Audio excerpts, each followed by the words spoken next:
kursinya masing-masing, duduk yang baik. Nah, mejanya dirapikan, alat tulisnya silahkan dikeluarkan, buku tulisnya, LKS, ballpoint, sudah? Sudah. Baik, kita mulai ya.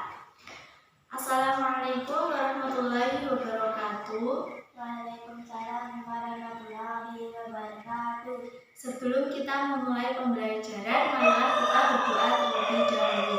Silakan ketua kelas dipimpin untuk berdoa.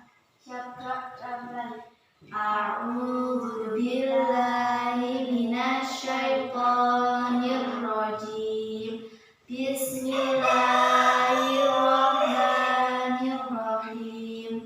Alhamdulillahi rabbil alamin. Ar-Rahmanir-Rahim. Maliki yaumiddin. Iyyaka na'budu wa iyyaka nasta'in. Ihdinas shiratal mustaqim. Shiratal ladzina an'amta 'alaihim ghairil maghdubi 'alaihim waladdallin. Rabbighfirli wa liwalidayya wa lil mu'minina amin. Raditu billahi rabba wa bil islami dina wa bi Muhammadin nabiyya wa rasula. Rabbi zidni ilma warzuqni fahma. Amin ya rabbal alamin. Alhamdulillah. Ibu absen dulu ya. Kita Arisya Faidah, Hadir Bu. Gisela Anandita, Hadir Bu. alhamdulillah semuanya hadir. Bagaimana kabarnya hari ini? Baik. Alhamdulillah kita masih diberi kesempatan pada pertemuan pertama kita di kelas 6 semester Gasal. Gimana liburannya kemarin? Menyenangkan apa tidak? Menyenangkan. Liburannya sudah lama loh, 2 minggu. Sudah puas toh? Belum. Loh, kok belum? Sudah lama loh. Liburan kalian kemana saja? Di rumah. Di rumah. Di rumah nenek. Wah, di rumah nenek.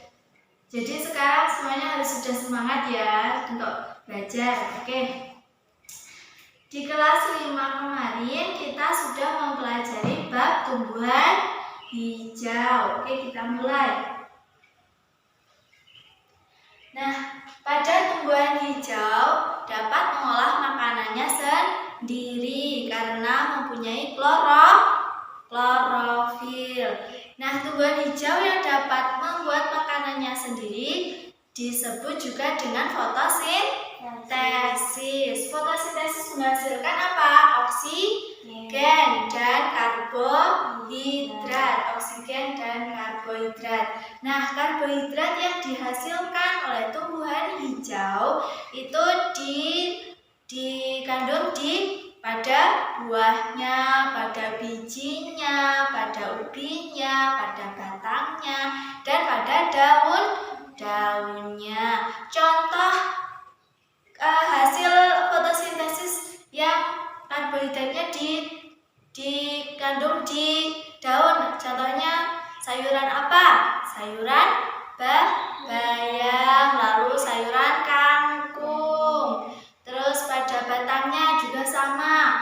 Ada di sayur bayam, sayur kangkung. Lalu pada bijinya contohnya adalah kacangan, kacang panjang, kacang tanah. Lalu pada ubinya contohnya apa? Ada di kentang, lalu di wortel. Lalu pada buahnya contohnya buah apa? Buah mangga, buah durian, betul. Oke.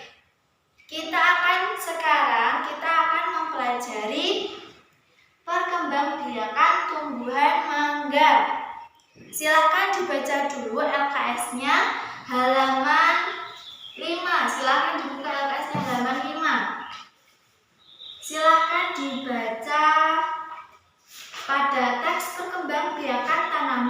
mangga. Saya beri waktu, Ibu beri waktu 2 menit. Silakan dibaca dulu.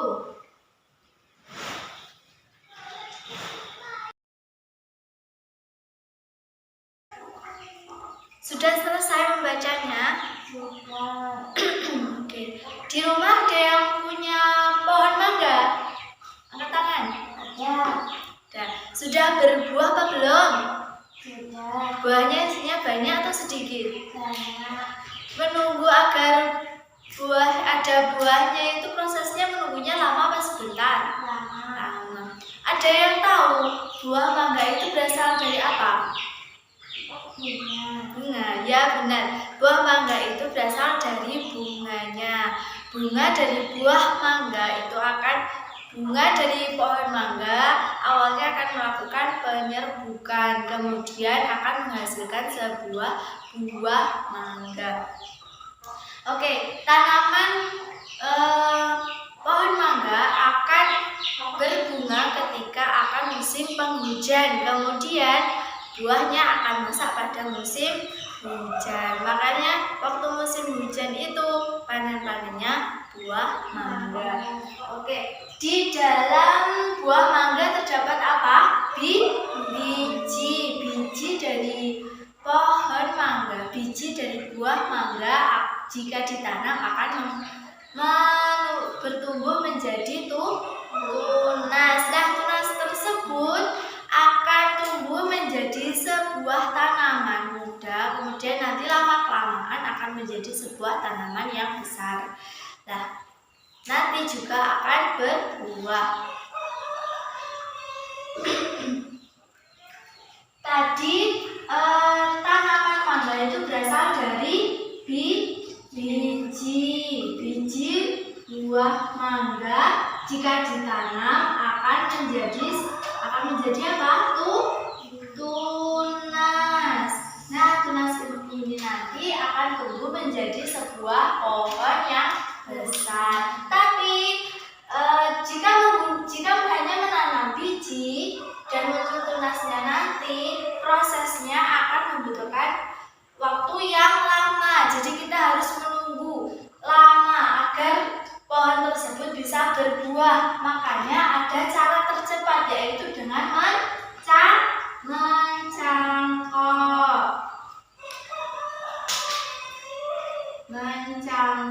Ada yang sudah tahu mencangkok? Belum. Mencangkok itu adalah untuk menghasilkan sebuah dahan yang barunya. Cara mencangkok itu, perhatikan. Cara mencangkok buah pohon mangga dengan pertama-tama kita memerlukan tanaman mangga terlebih dahulu, kemudian kupas kulit dari pohon mangga tersebut. Jangan banyak-banyak, seperlunya saja, secukupnya. Ketika sudah dikupas, kemudian diberi sabut kelapa. Sudah tahu sabut kelapa kan? Kemudian nanti dibubui tanah. Kemudian jika sudah dibubui tanah, nanti dibungkus dengan plastik, kemudian ditali. Nah, setelah kita melakukan proses mencangkok tadi, lama-kelamaan dahan yang sudah dicangkok tadi akan memunculkan akar. Nah, ketika sudah keluar akarnya, ketika sudah di luarnya sudah kelihatan akar, dahannya dipotong, kemudian ditanam di media lain. Misalnya bisa di pot, bisa langsung di tanah, bisa. Nah, manfaat mencangkok itu untuk mempercepat pertumbuhan mangga. Jadi kita tidak perlu lama-lama menunggu pohon mangga tersebut untuk berbuah. Baik, sampai sini dulu ada yang ditanyakan? Ada, Bu. Oke, silahkan. Tanaman apa yang bisa dicangkok selain pohon mangga? Oke, pertanyaannya bagus sekali. Nah, tanaman yang bisa dicangkok selain pohon mangga yaitu bisa dengan pohon rambutan, bisa dengan pohon durian, bisa dengan pohon jeruk dan sebagainya. Bicara lagi, manfaat dari mencangkok itu untuk mempercepat daur hidup sebuah tanaman, sehingga kita tidak perlu lama-lama menunggu agar tanaman tersebut berbuah. Misalnya dari biji ini nanti akan tumbuh tunas, tapi nanti kita menunggunya lama agar bisa berbuah, makanya kita menggunakan cara alternatif yaitu dengan mencangkok. Oke, sampai sini dulu. Sekarang kita latihan untuk menentukan ide pokok sebuah paragraf. Ibu bacakan dulu, nanti kita mencari ide pokoknya bersama-sama ya.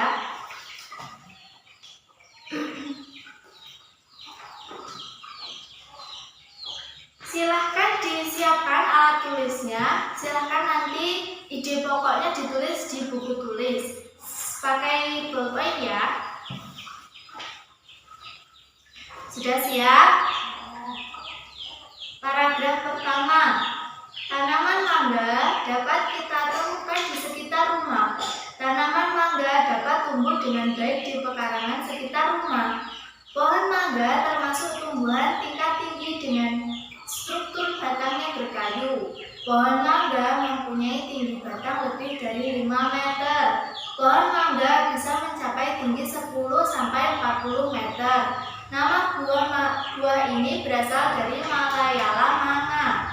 Kata ini diserap menjadi mangga. Perawatan tanaman mangga mudah sehingga tanaman ini banyak ditanam oleh masyarakat. Selain diambil buahnya, pohon mangga juga baik dijadikan pohon peneduh. Nah, ide pokok paragraf pertama apa? Yaitu pertumbuhan tanaman mangga. Silakan ditulis di buku tulis.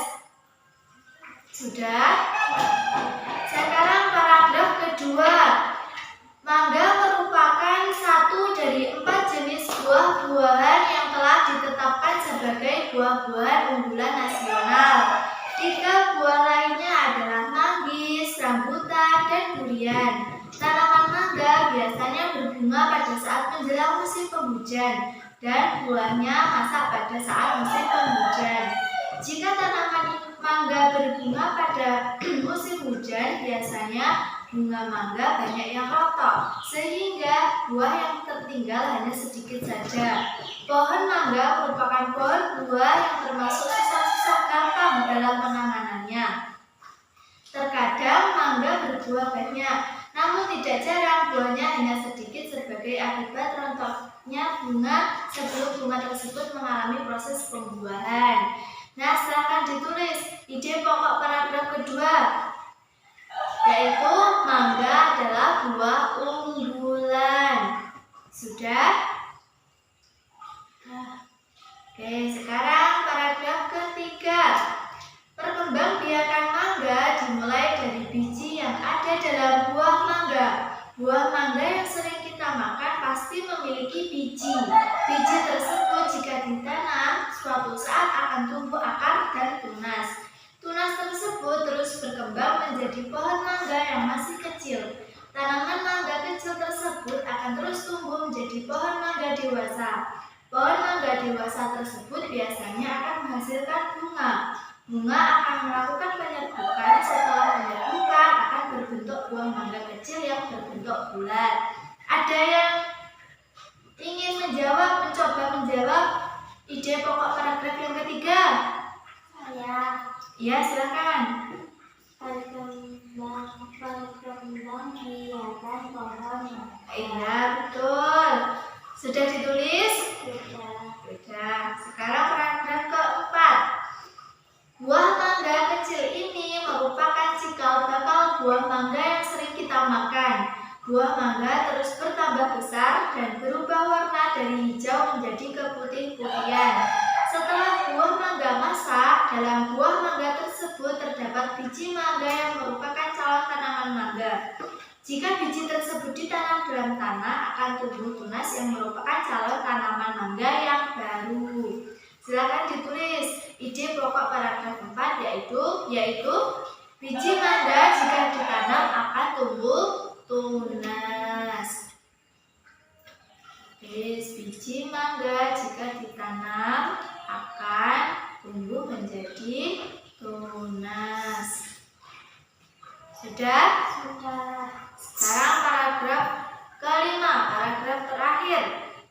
Silakan disimak. Pertumbuhan pohon mangga dapat dipercepat dengan cara mencangkok. Mencangkok yaitu membuat cabang atau dahan menjadi berakar. Caranya, kulit daun dikupas sedikit dan dibalut dengan sabut yang dibubuhi tanah. Bagian tersebut nantinya akan tumbuh akar, kemudian dipotong untuk ditanam di pot. Hasil cangkokan akan menghasilkan buah yang sama dengan waktu tanam yang singkat. Dengan cara ini kita tidak perlu menanam mangga dengan biji. Artinya mencangkok akan memperpendek daur hidup mangga. Ada yang mau mencoba lagi menentukan ide pokok paragraf yang kelima? Saya Bu. Ya, silakan. Pohon mangga dapat dicangkok. Iya, betul. Oke, semuanya sudah memahami ya, sudah mengetahui ide pokok suatu paragraf. Jadi ide pokok itu ditemukan di paragraf ada dua macam, yaitu ide pokok deduktif dan induktif. Nah, ide pokok paragraf deduktif ditemukan pada awal paragraf. Nah, ide pokok itu mencakup sesuatu yang umum, kemudian ada kalimat penjelas. Nah, itulah yang dinamakan ide pokok. Kalau yang induktif itu berada di akhir paragraf. Oke, sekarang kita akan masuk ke bab selanjutnya, yaitu perkembangbiakan tumbuhan secara generatif. Silahkan dibaca sebentar yang halaman 6, dibuka atasnya halaman 6 yang bab perkembangbiakan tumbuhan secara generatif. Dibaca sebentar saja. Sudah dibaca? Sudah. Oke. Kita lanjutkan. Sekarang kita akan mempelajari perkembangbiakan tumbuhan secara generatif. Perkembangbiakan tumbuhan itu ada dua macam, yaitu secara generatif. Ini bisa ditulis ya. Generatif atau secara kawin, dan vegetatif atau secara tidak kawin.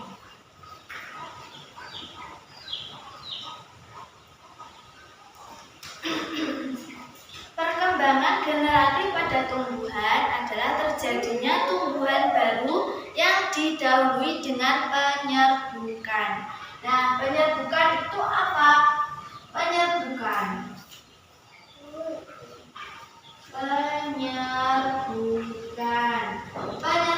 itu adalah jatuhnya benang sari ke kepala putih. Jadi penyerbukan ini hanya bisa dilakukan oleh bunga. Nah, benang sari itu apa? Benang sari itu adalah sel kelamin jantan.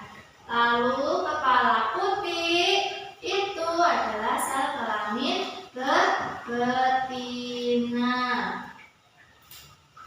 Nah, dengan cara penyerbukan pada bunga ini akan menghasilkan sebuah buah dari penyerbukan, yaitu seperti tadi buah mangga. Nah, hasil dari penyerbukan itu adalah sebuah buah yang bisa dimakan, seperti buah mangga, buah rambutan, buah nanas, seperti itu. Kita ulangi lagi, perkembangbiakan generatif pada tumbuhan diawali dengan penyerbukan, yaitu melekatnya atau jatuhnya serbuk sari atau benang sari, yaitu sel kelamin yang mengandung sel kelamin jantan, ke kepala putih yang mengandung sel kelamin betina. Sehingga hasil dari penyerbukan tersebut akan menjadi sebuah buah dan akan menjadi bakal biji. Oke, sampai sini dulu. dulu. Selanjutnya, silahkan membentuk kelompok pada satu bangkunya. Ibu beri sebuah gambar, silahkan ditentukan, diamati dengan teman sebangkunya, didiskusikan, silahkan ditentukan nama-nama bagian dari bunga tersebut. Sudah ada panahnya kan? Silahkan ditulis langsung di panahnya. Itu yang atas namanya apa, yang bawah namanya apa. Silahkan ditulis di situ. Kalau ada yang belum paham atau ada yang belum tahu, ini mana yang kepala putih, mana yang benang sari, dilihat di LKS-nya halaman 6. Yang ini, gambar ini, silahkan dibuka. Nah, itu ada macam-macam atau bagian-bagian dari bunganya, dilihat. Ya, itu. Terus nanti ditulis di bagiannya itu, di panah-panahnya.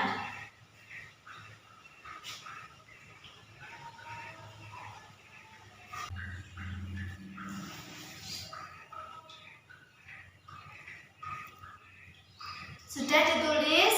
Sudah. Oke, sudah. Jadi di panah yang atas sendiri itu ada apa aja? Ada mahkota, ada kepala sari, ada benang sari, ada kepala putih, terus tangkai, terus bawahnya ada bakal biji, ada tangkai bunga, kemudian ada dasar bunga, ada kelopak. Sudah benar semuanya? Kalau ada yang belum benar, dilihat lagi di LKS-nya, ditulis sama panahnya seperti di panahnya itu, pas di panahnya. Oke, sekarang Ibu mau tanya, ada yang tahu apa saja tumbuhan yang dapat berkembang biak secara generatif? Ada yang tahu tadi apa? Contohnya, tanaman mangga, terus ada lagi tanaman nanas, ada lagi tanaman apa lagi? Tanaman salak, ada tanaman rambutan. Oke, semuanya sudah tahu ya contoh perkembangbiakan tumbuhan secara generatif. Sekarang Ibu beri lembar negara ASEAN. Silahkan diskusi lagi sama teman sebangkunya. Silahkan menentukan ragam kebudayaan, sosial budaya pada negara di ASEAN. Silahkan dibaca lalu diidentifikasi apa saja sih ciri-ciri atau ragam dari negara ASEAN, apa saja? Sudah? Sekarang silahkan mencari persamaan dan perbedaan dari sosial budaya negara-negara ASEAN tersebut. Kan tadi sudah kita cari ragamnya apa aja, ciri khasnya apa saja dari suatu negara itu. Nah, setelah itu dicari persamaan dan perbedaannya dari tiap-tiap negara. Persamaannya apa saja, perbedaannya apa saja. Nah, jika sudah diketahui persamaan dan perbedaannya, silahkan ditulis di buku tulis. Persamaan sosial budaya di negara ASEAN ini, perbedaannya ini. Setiap anggota kelompok harus menulis. Nanti dipresentasikan di depan kelas. Ayo segera dicatat apa saja persamaannya.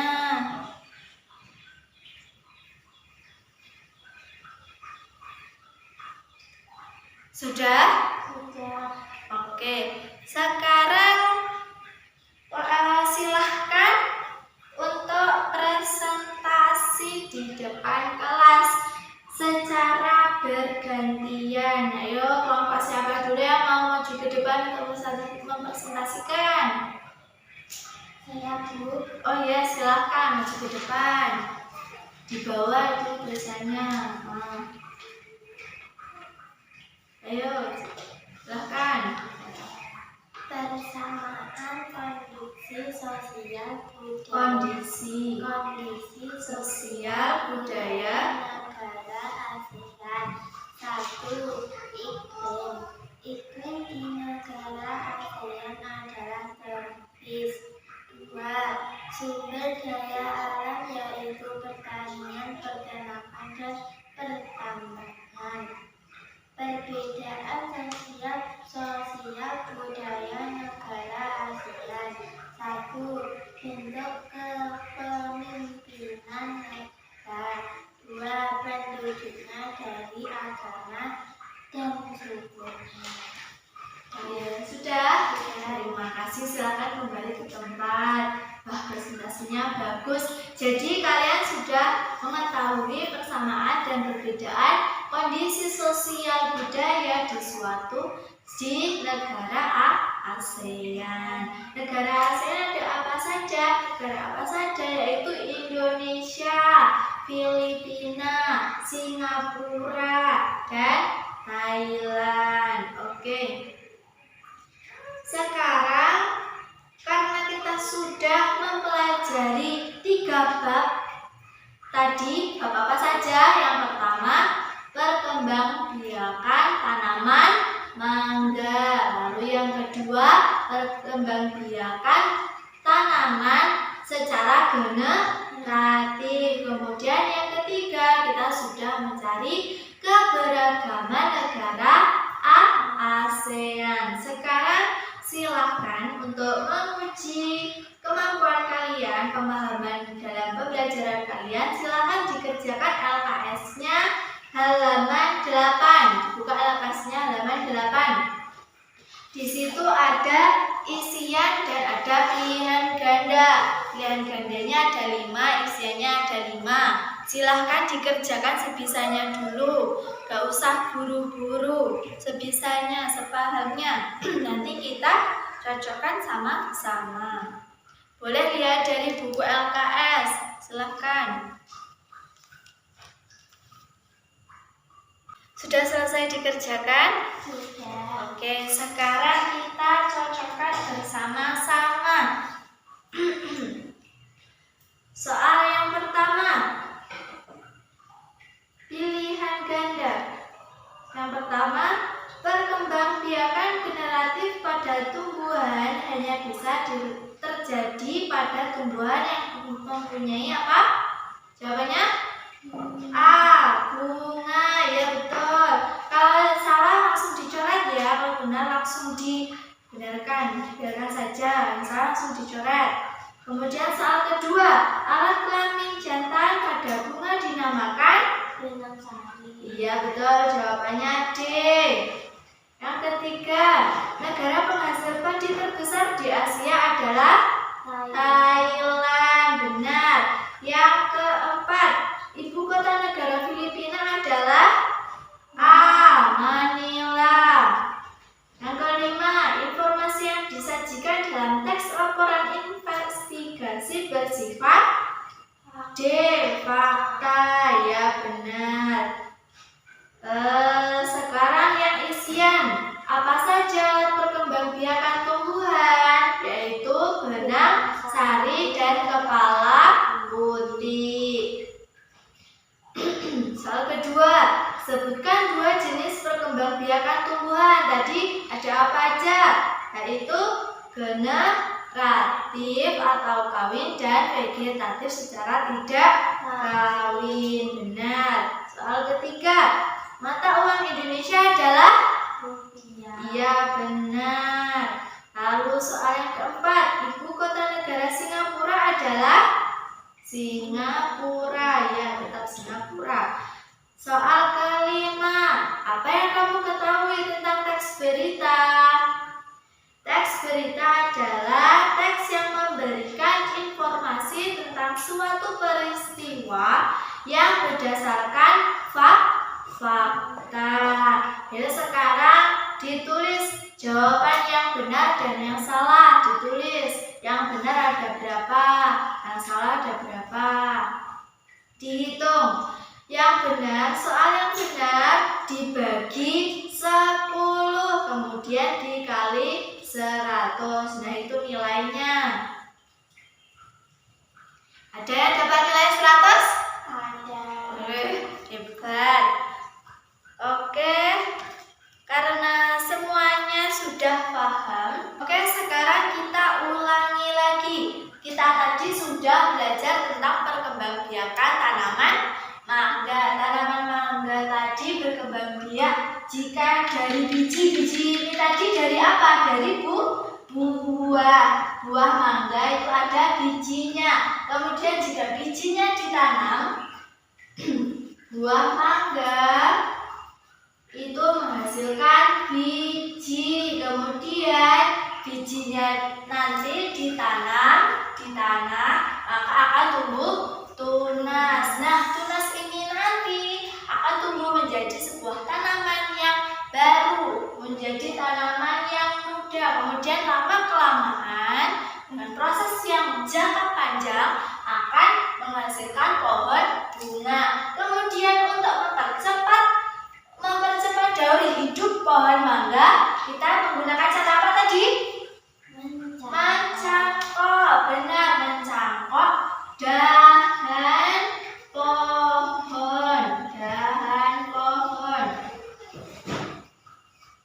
Nah, dengan cara mencangkok kita dapat mempercepat daur hidup mangga sehingga kita tidak perlu menunggu dalam jangka panjang. Kita dapat mempersingkat daur hidup pohon mangga sehingga kita dapat lebih cepat memperoleh buah mangga. Dengan mencangkok tadi, ada buah apa saja, pohon apa saja yang dapat dicangkok tadi? Ada pohon mangga, lalu ada pohon durian. Oke, sudah paham.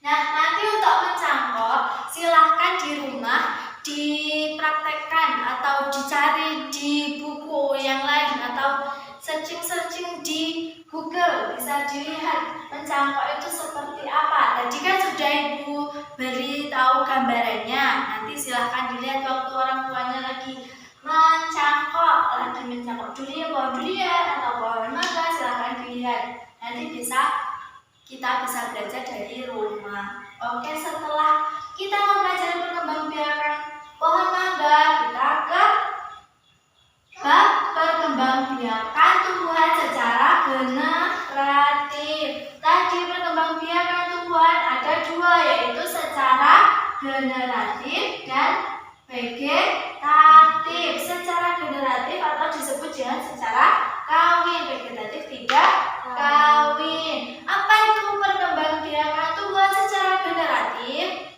Perkembangbiakan tumbuhan secara generatif hanya bisa dilakukan pada tumbuhan yang memiliki bunga.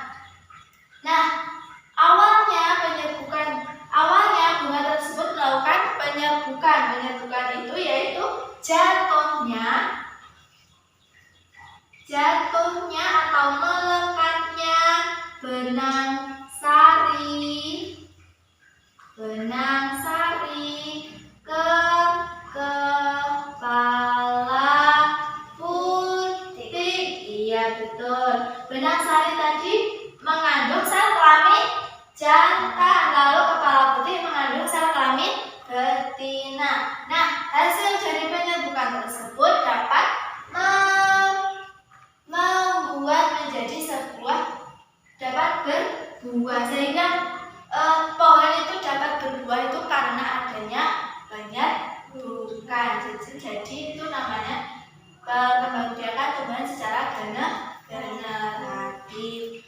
Oke, selanjutnya yaitu keragaman negara ASEAN. Negara ASEAN ada apa saja? Ada Indonesia, ada Filipina,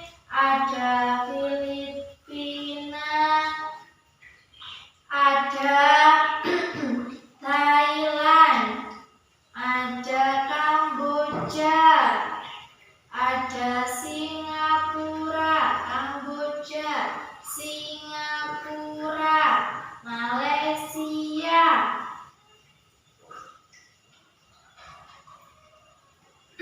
Tadi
negaranya. Pasti setiap negara itu memiliki ciri yang berbeda. Kemudian yang kedua dari penduduknya. Masing-masing negara memiliki penduduk yang bermacam-macam.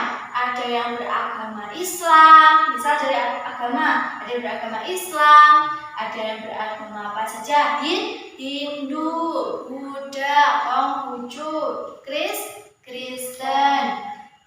Kemudian selain dari agama, perbedaan penduduknya apa saja, yaitu suku bangsa. Jadi suku bangsanya, setiap negara memiliki suku bangsa yang berbeda-beda. Baik, setelah tadi kita mempelajari 3 bab tersebut, materi pada pertemuan selanjutnya adalah lambang bilangan. Silahkan nanti dipelajari seperti apa itu lambang bilangan, nanti dipelajari di rumah. Baik, setelah kita mempelajari materi tadi, silahkan dikerjakan LKS-nya di rumah sebagai bahan ajar di rumah, pembelajaran di rumah. Silahkan LKS-nya dibuka halaman 9. Silahkan dikerjakan di rumah untuk PR. Nanti kita diskusikan pada pertemuan selanjutnya. Ditandai dulu, sudah? Oke. Sekarang ada yang bertanya? Tidak. Oke. Sebelum kita menutup pembelajaran hari ini, disimpan dulu bukunya, dirapikan, dimasukkan dalam tas, dirapikan dulu. Kan kita sudah kelas 6, silahkan di rumah lebih digiatkan lagi belajarnya, lebih rajin belajar, lebih fokus pada belajarnya, karena sebentar lagi kalian akan menghadapi ujian nasional, sehingga nanti kalian di ujian nasional itu akan menentukan kelulusan kalian. Silakan diperbaiki lagi nilainya, belajarnya ditambah lagi, jangan lupa berdoa, melaksanakan kewajibannya, selalu berdoa kepada Allah Subhanahu wa Ta'ala, dan jangan lupa tidak boleh membangkang kepada kedua orang tua, harus membantu orang tua di rumah. Oke, sudah dirapikan tadi alat tulisnya. Sekarang sebelum kita mengakhiri pembelajaran hari ini, marilah kita berdoa terlebih dahulu. Berdoa mulai. A'udzu billahi minasyaitonir rajim. Bismillahirrahmanirrahim. Wal 'asri innal insana lafi khusrin illa alladzina amanu wa 'amilus sholihati wa tawashaw bil haqqi wa tawashaw bis sabr. Walhamdulillahi rabbil alamin. Nanti setelah guru keluar dari kelas, silakan pulang dengan teratur. Sekian pembelajaran hari ini, semoga bermanfaat. Terus belajar, semangat terus. Wassalamualaikum warahmatullahi wabarakatuh. Waalaikumsalam warahmatullahi